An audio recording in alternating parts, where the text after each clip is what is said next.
trazer a palavra aos que têm sede da palavra. Quem tem sede? Amém? Glória a Deus. Vamos abençoar a vida do Alexandre, da Renata, a casa deles. Estende sua mão para cá. Vamos fazer isso. Em nome de Jesus, Pai querido. Em nome de Jesus, nós abençoamos nosso irmão. Nós te louvamos, Senhor, pela vida dele, do Alexandre, sua família, Renata, Daniel, Manu, a Duda. Senhor, obrigada. Obrigada por o Senhor estar segurando na mão dessa família, Senhor. O Senhor está conduzindo eles, Pai. E o Senhor que conduz, Senhor, a pastos verdejantes. Nos faz repousar, Senhor. Pai, é o Senhor que tem cuidado. É o Senhor que tem cuidado, Senhor. Obrigada, Senhor, porque é o Senhor que tem sustentado. Nós te clamamos, Senhor, que a tua bênção seja sobre a casa do Alexandre. Que a tua bênção seja sobre todos que lá entram, Senhor. A célula que participa lá na casa deles, Pai. Em nome de Jesus, Pai querido. Que o Senhor continue usando, transformando e usando os teus filhos, Senhor, aonde eles estiverem.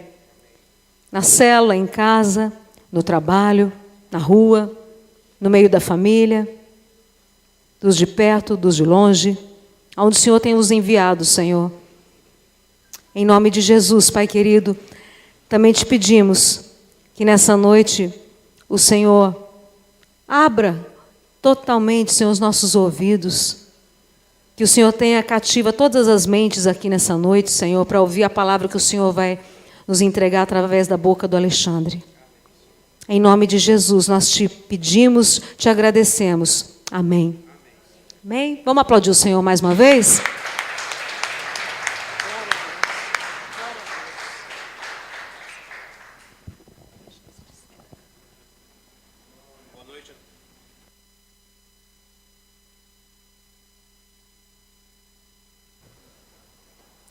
Alô, boa noite a todos. Paz do Senhor. Mais uma sexta-feira, como foi dito, no culto do impossível. Mais uma semana que chega ao seu final. E nessa noite, mais uma vez, vamos deixar que o Espírito Santo possa agir em nossos corações.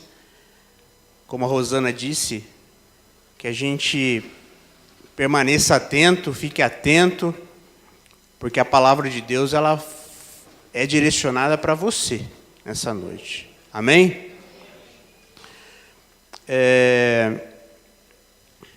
Esses dias, assistindo um culto do pastor Márcio Valadão, o assunto que ele comentava era a respeito por que Jesus havia morrido na cruz. Ele desenvolveu um raciocínio, um pensamento lá, e fui estudar a respeito do assunto. Porque, aparentemente, é uma questão fácil de resolver, uma questão fácil de responder.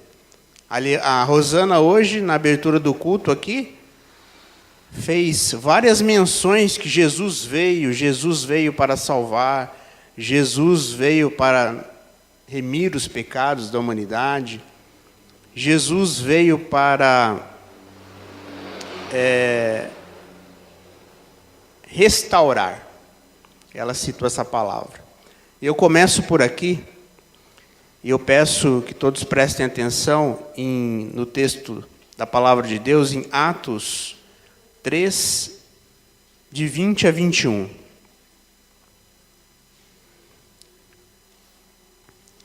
Assim diz a palavra de Deus: E envie ele a Jesus Cristo, que já dantes vos foi pregado, o qual convém que o céu contenha até os tempos da restauração de tudo, dos quais Deus falou pela boca de todos os seus santos profetas desde o princípio. Quando a gente declara a nossa fé em Jesus, a nossa fé não é uma religião. A nossa fé é um relacionamento com Deus.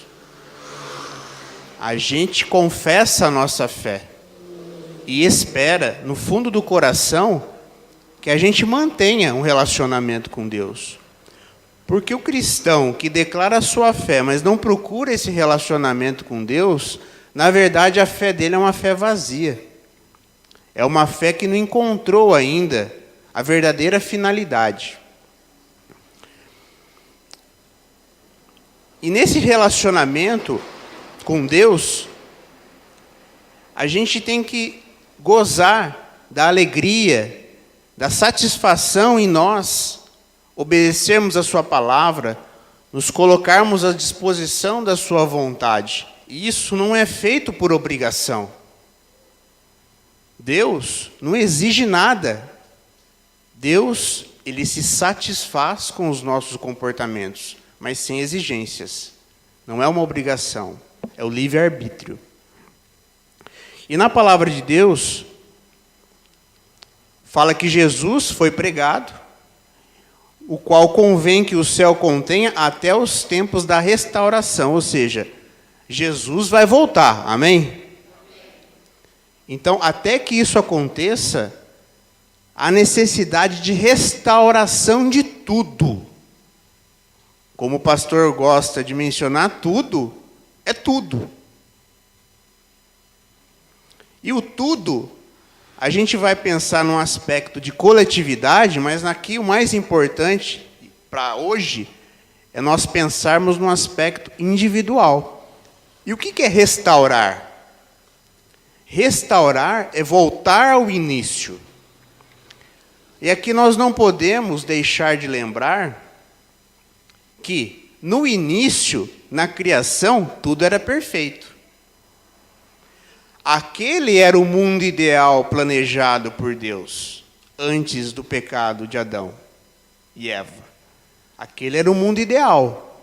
E a partir do momento que o homem, ele desobedeceu, numa ação rebelde, ele descumpriu uma ordem dada pelo próprio Deus, ali houve um rompimento.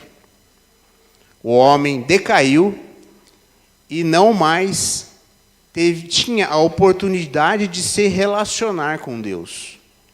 Na verdade, o homem se perdeu. Então, Jesus veio para o sacrifício perfeito. Veio para nos salvar dos pecados, veio para proporcionar novamente um relacionamento com Deus e veio para nos oferecer a salvação, que é a vida eterna. Amém? E nesse processo de restauração individual, ele está intrinsecamente ligado à pergunta que eu fiz. Porque a maneira que nós descobrimos o Evangelho e descobrimos Jesus vai influenciar invariavelmente se você vai continuar nos seus caminhos ou não. Você tem que olhar de uma perspectiva certa para não se deixar enganar, mesmo ciente das verdades que a Bíblia nos fala a respeito da morte de Jesus, que eu acabei de mencionar. Proporcionar salvação, restaurar o relacionamento com Deus e o sacrifício perfeito. Essas são verdades bíblicas, e eu não estou querendo desmentir. Seria heresia da minha parte falar isso. Não é isso. Eu quero que hoje a gente preste atenção numa perspectiva diferente da morte de Cristo.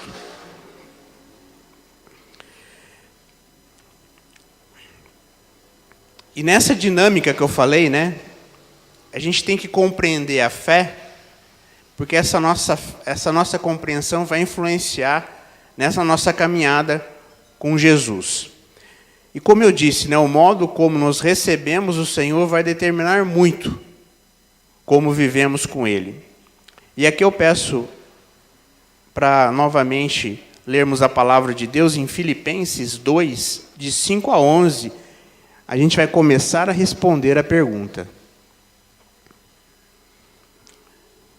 De sorte que haja em vós o mesmo sentimento que houve também em Cristo Jesus, que sendo em forma de Deus, não teve por usurpação ser igual a Deus, mas aniquilou-se a si mesmo, tomando-se a forma de servo, fazendo-se semelhante aos homens, e, achado na forma de homem, humilhou-se a si mesmo, sendo obediente até a morte de cruz. Pelo que também Deus o exaltou soberanamente e lhe deu um nome que é sobre todo nome, porque ao nome de Jesus se dobre todo o joelho dos que estão nos céus, na terra e debaixo da terra. E toda língua confesse que Jesus Cristo é por favor, comigo, Senhor, para a glória de Deus Pai. Amém?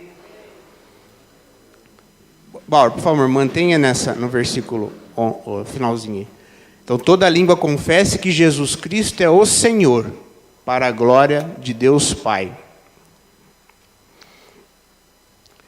A perspectiva que eu quero trazer para vocês hoje é nessa perspectiva do senhorio. E o texto bíblico foi muito claro. Jesus, Deus, ele veio, se rebaixou, ele veio para baixo, ele se igualou à natureza humana, ele se despojou da sua autoridade e veio aqui conviver entre nós. E ele, mesmo tendo essa natureza humana, ele tinha os poderes, despojados de alguns, certamente, mas ele mantinha seus poderes porque ele veio para um serviço. E Deus o honrou por isso. Tanto é que o seu nome, como diz as Escrituras, é o nome acima de qualquer outro nome, porque ele veio obediente e se colocou na condição de servo. E na condição de servo, respeitando o senhorio de Deus. Então, a conotação de servo, ou o significado de servo, naquela época, significava escravo. E aqui a gente vai agora passar para Romanos 14, 9, Bauer, porque Deus honrou Jesus, deu o seu nome, e ele se rebaixou e tornou-se servo, e por isso ele foi obediente. E a sua palavra diz em Romanos 14, 9, foi para isso que morreu Cristo, e tornou a viver, para ser Senhor, tanto dos mortos como dos vivos. Leiam comigo, por favor. Foi para isto que morreu Cristo e tornou a viver, para ser Senhor, tanto dos mortos como dos vivos. Foi para isto que Cristo morreu e tornou a viver, para ser Senhor. Aqui começamos a responder a nossa pergunta. Jesus veio para salvar? Veio. Jesus veio para nos livrar de todos os pecados? Veio. Jesus nos ofereceu novamente a relação com Deus? Sim. Esse é o porquê. Mas para que Jesus veio?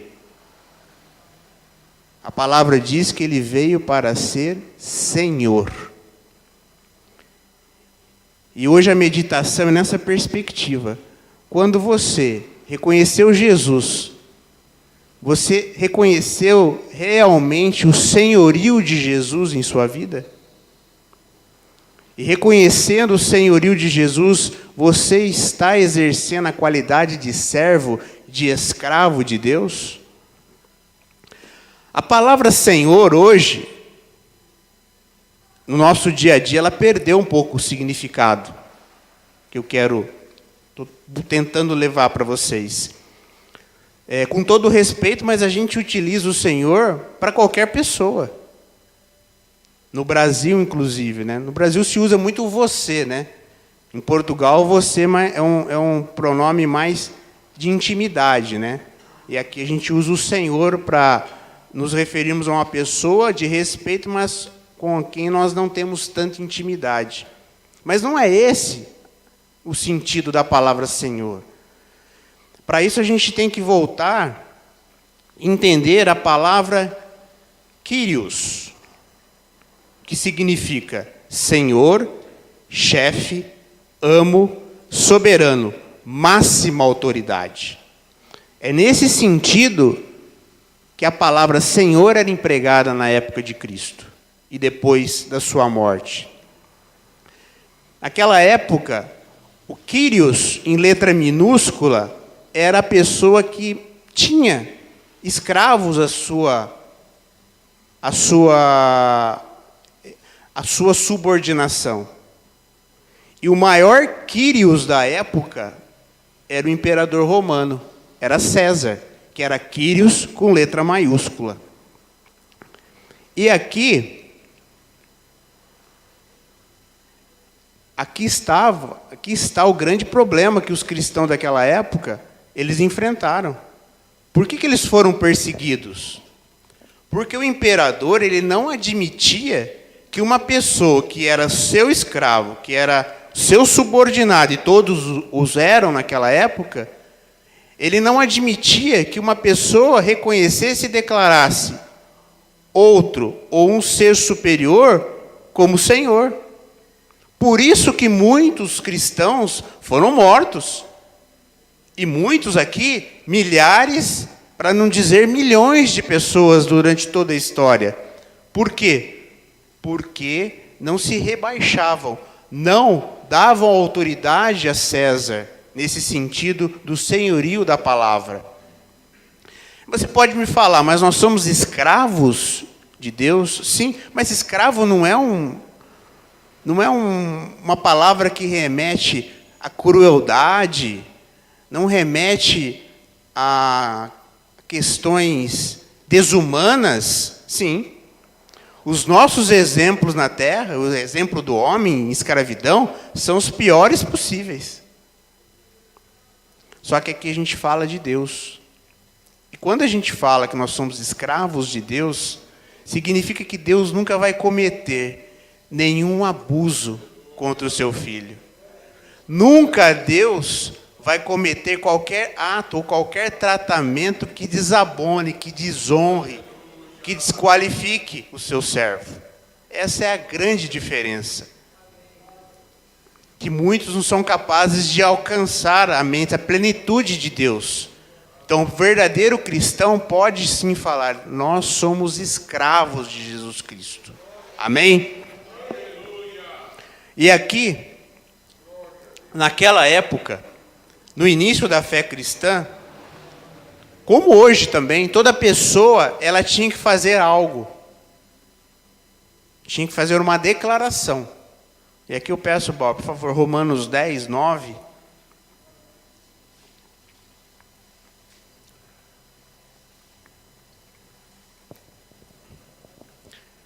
Romanos 10, 9. A saber, se com a tua boca confessares ao Senhor Jesus, e em teu coração creres que Deus o ressuscitou dos mortos, serás salvo.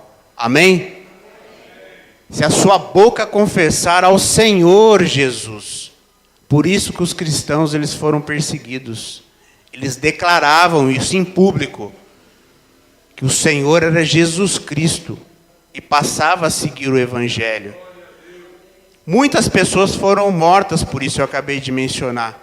Mas o que levava essas pessoas a colocar sua vida em risco? Pensa comigo. Aqui a gente pode, num pensamento simplista, por que alguém, com uma simples declaração de que Senhor, Jesus é o Senhor, sabendo que se colocaria numa situação de risco, valorizavam tanto esse momento? E aqui, infelizmente, a gente não pode comparar a sociedade daquela época com a atual. A sociedade atual, proporcionalmente falando, não valoriza, não teme, não tem temor a respeito dessa declaração. Você se colocaria em risco hoje por Jesus Cristo? Você iria no meio da avenida e ficaria gritando: Senhor, Jesus Cristo é o meu Senhor, mesmo que você fosse taxado de louco? Na verdade, eu sinto que as pessoas hoje desejam um evangelho light. O evangelho às escondidas.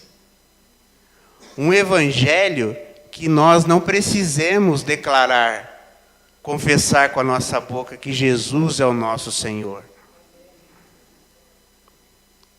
Infelizmente, é o retrato da nossa sociedade. Se fizéssemos uma inversão, se colocássemos a sociedade de hoje nessa época de Paulo, será que a igreja sobreviveria? Por nós, não por Deus. Por nós, sociedade. Por Deus, não há dúvida nenhuma. Mas nós, nos colocando naquela situação de risco, hoje, é uma reflexão. Amém? Na sua vida, há o senhorio de Cristo? Na sua vida, há a paixão por Cristo capaz de colocar você em risco? Você age de maneira apaixonada por Cristo? Na sua vida, você tem se submetido à vontade do seu Senhor? Essas são perguntas que vocês precisam sair daqui hoje com as respostas certas. Passaremos agora em Colossenses 2:7 para fecharmos a resposta e se o verdadeiro motivo da morte de Cristo. Arraigados, acho que é 6, 7. Colossenses 2, 6, 7. Como, pois, recebestes o Senhor Jesus, assim também andai nele, arraigados e edificados nele, e confirmados na fé, assim como fostes ensinados, crescendo em ação de graças. Como, pois, recebestes o Senhor Jesus Cristo. Você recebeu Jesus Cristo como seu Senhor? Ou você recebeu Jesus Cristo como o abençoador? Ou você recebeu Jesus Cristo como curador? Ou você recebeu Jesus Cristo como um autor da prosperidade? Em qual ângulo você recebeu Jesus Cristo? Abençoador? Curador? Prosperidade? Ou atrelado ao senhorio de Deus? E aqui, gente, como a palavra diz, Jesus morreu para nos salvar. Jesus nos oferece a salvação. Jesus restabeleceu a ligação com Deus. Mas Jesus veio para ser nosso Senhor. Amém? Jesus veio para quê, então? Para ser nosso Senhor. A salvação, o restabelecimento da possibilidade de acesso a Deus, a remissão dos pecados, como eu disse, eles realmente foram uma das finalidades, mas a principal finalidade, conforme diz a Escritura, é para que Jesus veio para ser nosso Senhor. Amém? E vocês podem refletir que quando a gente, ou pessoas que reconheceram Jesus não sob essa perspectiva, ou com essa expectativa, mas com a que eu acabei de falar, citando 3 exemplos de abençoador, de curador e de autor da prosperidade, são pessoas que infelizmente não têm um compromisso com Jesus Cristo.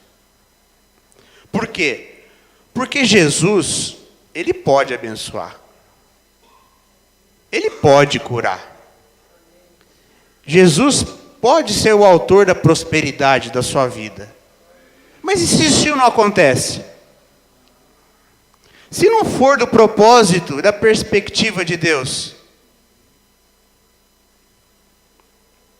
as pessoas se frustram. As pessoas, elas depositam expectativas em Jesus na perspectiva errada. Aquele que deposita a expectativa de Jesus como seu Senhor, não vai se frustrar. Aquele que deposita a expectativa quando reconhece Senhor Jesus como seu Senhor e se submete à vontade dele, não vai se frustrar. Mantém sua confiança. E como diz a palavra que eu acabei de mencionar, vai andar no caminho dele, se você reconhecê-lo como Senhor. Se você não reconhecê-lo como Senhor, você não vai andar no caminho dele. Amém? E aqui eu peço para o Bauer colocar Mateus 4, de 16 e 17. Quando a gente tem essa perspectiva, a gente forma uma base, um fundamento, para continuarmos em seus caminhos e recebê-lo como Senhor. Senhor significa o que mesmo, gente? Chefe, autoridade máxima, é o nosso amo. Amém? Mateus 4, 16 e 17. O povo estava assentado em trevas e viu uma grande luz. E aos que estavam assentados na região e sombra da morte, a luz raiou. Desde então, começou Jesus a pregar e a dizer: arrependei-vos, porque é chegado o reino de Deus. A escuridão aqui, gente, significa ignorância. Ignorância na sua palavra. Quem consegue desvendar isso, ter os olhos abertos, o ouvido atento, como o pastor sempre menciona, é a pessoa preparada para isso.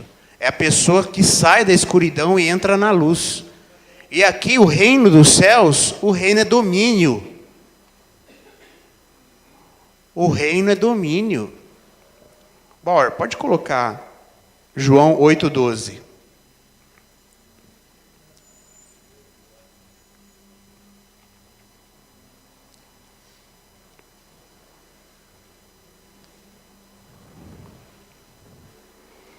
Falou-lhes, pois, Jesus outra vez, dizendo: eu sou a luz do mundo. Jesus falou-lhes, pois, outra vez, dizendo: eu sou a luz do mundo. Quem me segue não andará em trevas, mas terá a luz da vida. Gente, não parece matemática? Não parece que 1 mais 1 é 2? Quando a gente se coloca em estado de preparação, quando a gente abre os olhos, os ouvidos atentos para a sua palavra, fica muito claro. Tudo fica muito claro. O verbo se fez carne. O verbo é palavra. Jesus, eu sou a luz do mundo, eu sou a palavra, eu que vou tirar o mundo da escuridão. Bauer, Mateus 4, 17. Vou tirar a luz do mundo.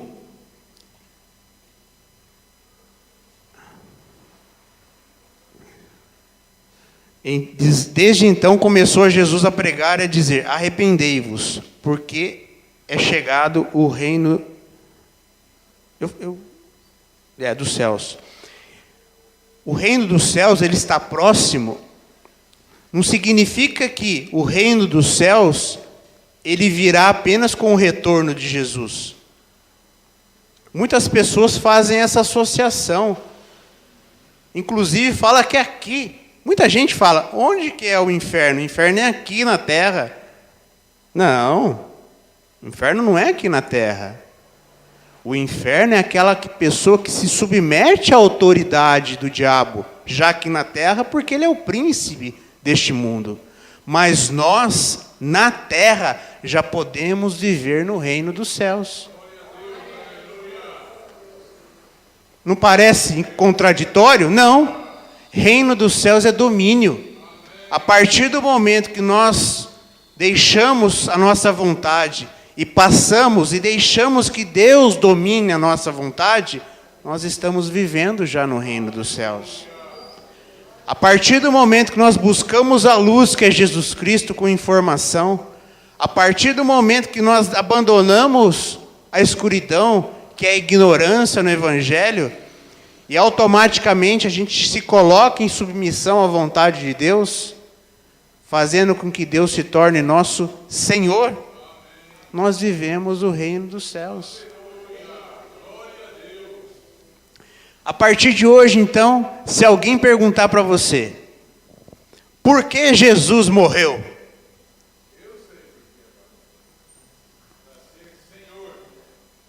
Para que Jesus morreu? Para que Jesus morreu? Jesus morreu para ser nosso Senhor. Nós somos seus escravos. E a escravidão de Deus é totalmente diferente dos exemplos humanos. Jesus tem compaixão, tem longanimidade. Jesus, ele sabe tudo o que nós precisamos e ele nos ama. O amor maior é isso, ele se rebaixou, ele veio para essa carne corrupta, para que servisse de exemplo. Amém? Então, irmãos, a palavra de hoje, ela é simples, para o olho preparado. Ela é simples, para o ouvido aberto. E ela é simples, para o coração disposto a seguir que Jesus é o nosso Senhor. Amém? Mais uma vez, se alguém perguntar, por que Jesus morreu? Para que Jesus morreu? Amém? Vamos colocar em pé, por favor, vamos orar.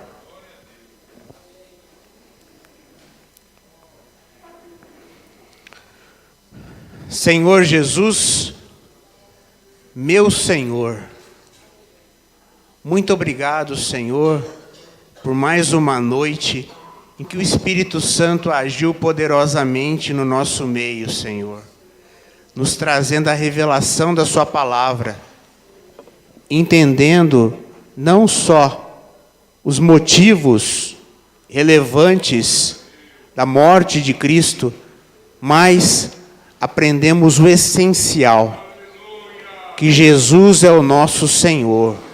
Nós somos escravos de Jesus.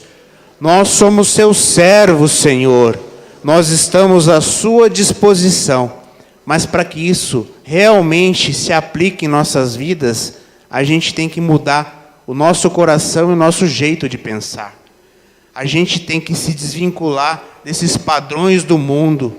Nós temos que nos desvincularmos desses exemplos que apenas nos distanciam da sua palavra, Senhor.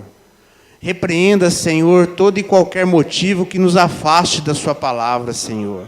Faça com que nós tenhamos dia a dia, Senhor, mais desejo, mais vontade de mantermos esse relacionamento pessoal, para que a sua palavra se cumpra em nossa vida, Senhor. Para que a sua palavra se cumpra nesse ponto, Senhor. Para que nós, de forma apaixonada, para que nós, com temor e valorizando o seu sacrifício na cruz, Senhor, a gente se submeta à sua vontade. Muito obrigado, Senhor, por essas palavras lindas e maravilhosas. Muito obrigado, Senhor, por essa oportunidade. Muito obrigado porque nós somos alcançados, Senhor.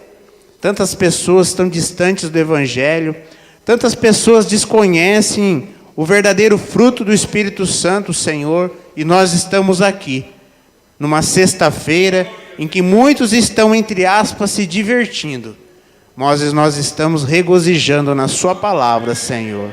Muito obrigado pelo seu trabalho e nos coloquemos à disposição, Senhor, para servir a sua vontade na maneira e da forma que o Senhor desejar.